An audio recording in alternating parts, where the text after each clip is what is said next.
বিসমিল্লাহির রহমানির রহিম। ইন্নাল্লাহা লা ইউগাইয়িরু মা বিকওমিন হাত্তা ইউগাইয়িরু মা বিআনফুসিহিম।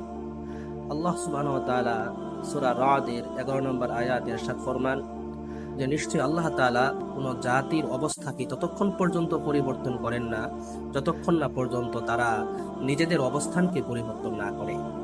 আমরা অনেক সময় চাই যে আমার ব্যক্তি জীবন, পারিবারিক জীবন, সামাজিক জীবন, রাষ্ট্রীয় জীবনে পরিবর্তন চলে আসুক, আমার রাজনৈতিক দৃষ্টি কালচারে পরিবর্তন আসুক। কিন্তু দুঃখজনক হলেও সত্য যে আমরা এর জন্য কোনো উদ্যোগ গ্রহণ করি না। আমরা আমাদের নিজেদের কাজে আমরা ব্যস্ত। আমরা অন্যকে প্রশ্নবিদ্ধ করি, কিন্তু নিজেকে প্রশ্নবিদ্ধ করি না যে আমি এই কাজের জন্য কতটুকু উদ্যোগ গ্রহণ করেছি, আমি কি চেষ্টা, কি মুজাহাদা করেছি। আমার ভাবনাটা যেন এমন যে আকাশ থেকে কোনো ফেরেশতা আসবে বা কোনো মহিরু আসবে, এসে সামাজিক একটা আমূল পরিবর্তন সে করে দিবে।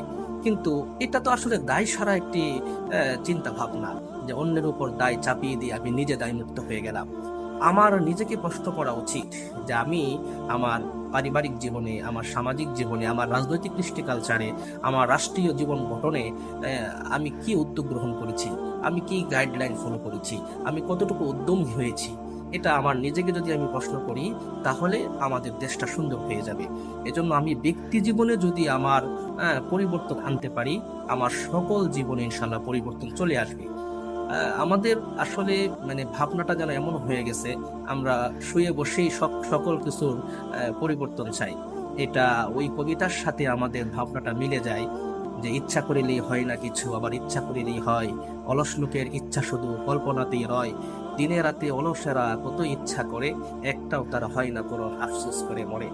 আমরা অলস না হয়ে আমাদের ব্যক্তি জীবনের যদি পরিবর্তন ঘটাতে পারি, ইনশাআল্লাহুল আজিজ, সেটার মাধ্যমে আমার পারিবারিক জীবনে, আমার সামাজিক জীবনে, আমার রাষ্ট্রীয় জীবনে আমূল একটা পরিবর্তন ইনশাআল্লাহ ঘটবে।